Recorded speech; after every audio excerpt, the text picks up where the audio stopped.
From William Stickevers, Strategic Astrological Advisor. Now, look at the black box for China. Yeah.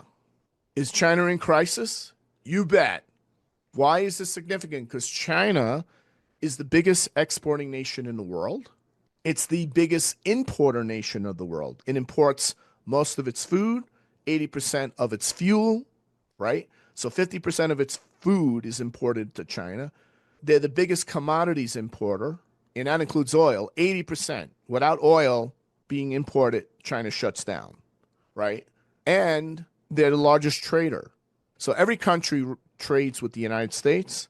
In order for a country to make money, you got to trade with the U.S., number one. The second country you have to trade with is China, right? So what is this black box showing us? The black box is showing us that there's a drastic slowdown in China's economy that will reverberate globally this year. So let me just list off what's happening. We see reversal of rapid economic growth. China's GDP is not just slowing, but actually shrinking relative to the United States with negative productivity trends over the past decade. We see resource depletion with severe shortages of key resources like water. They don't have enough water, folks. They don't have enough soil. Their soil is depleted now. They don't have enough energy, all right? And the arable land where they can grow things are driving up production costs and undermining agricultural and industrial growth, mounting debt and capital inefficiency.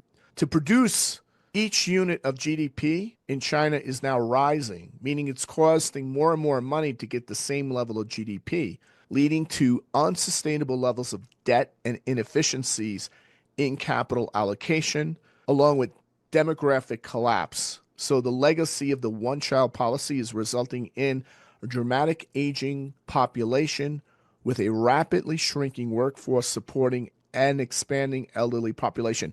Now, I wanted to show this video to you, but we didn't have time.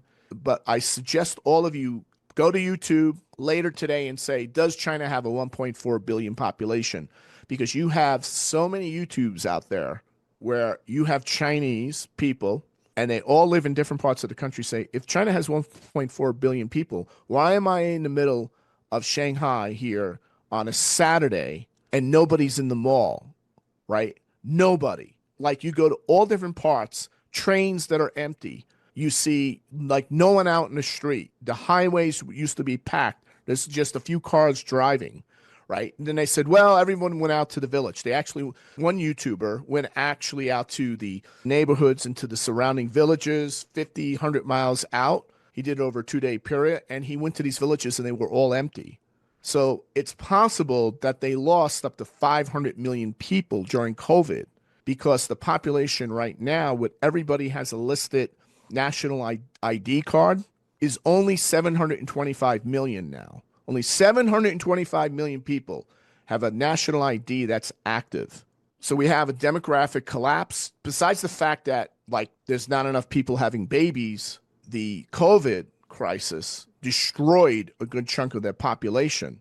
So I would suggest you all just go to watch these videos and you'll see they're like, nobody's here, right? Nobody's been here. Like they showed a picture of it 2 years ago, 3 years ago, packed. They had the recent Chinese New Year celebration. They showed it 4 years ago. They showed the recent one. Was hardly anybody there.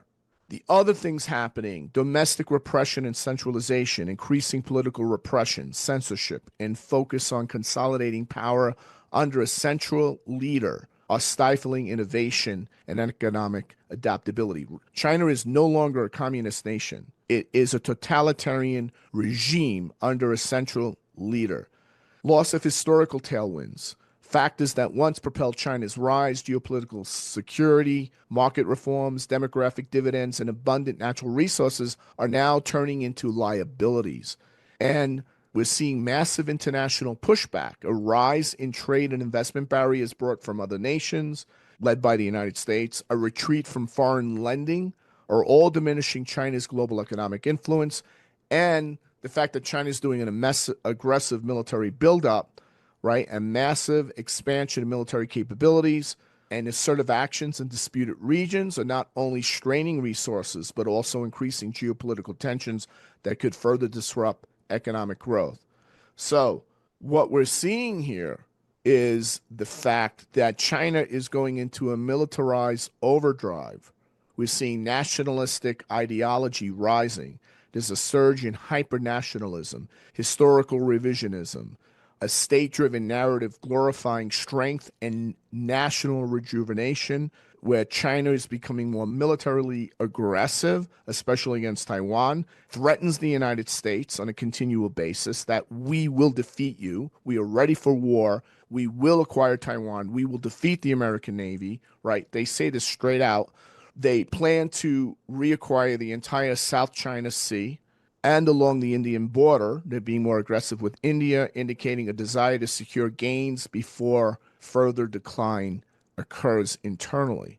So, with economic tools weakening, China is increasingly relying on coercion, sanctions, threats, and leverage over global supply chains, for instance, rare earth metals, manufacturing choke points. And it's forming authoritarian alliances with Russia, with Iran, with North Korea, in a form of external balancing to stretch and distract the United States. And Xi Jinping's regime prioritizes political control over economic efficiency, discourages innovation and privatization of entrepreneurship, hallmarks of peaking powers. So peaking powers, superpowers that sustain themselves, actually encourage innovation and private entrepreneurship.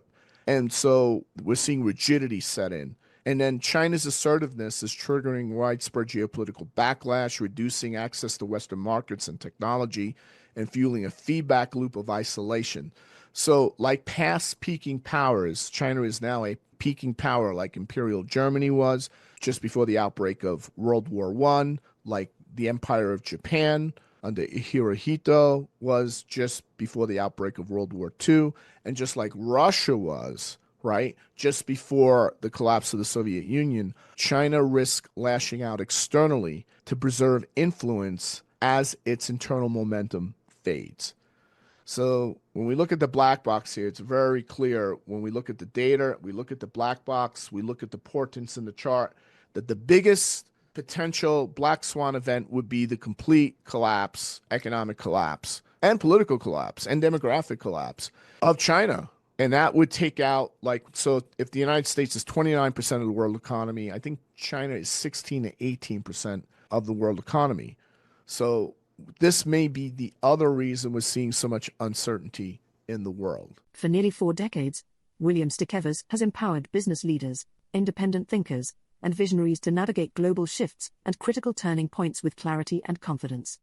His unique blend of advanced astrological techniques, macroeconomic insights, and strategic forecasting equips clients to stay ahead of the curve and thrive in uncertain times. Discover how William's in-depth forecasts, programs, and astrological consultations can help you make more confident, well-timed decisions and recognize opportunities others overlook. Visit williamstickevers.com for your strategic advantage in business, finances, and life.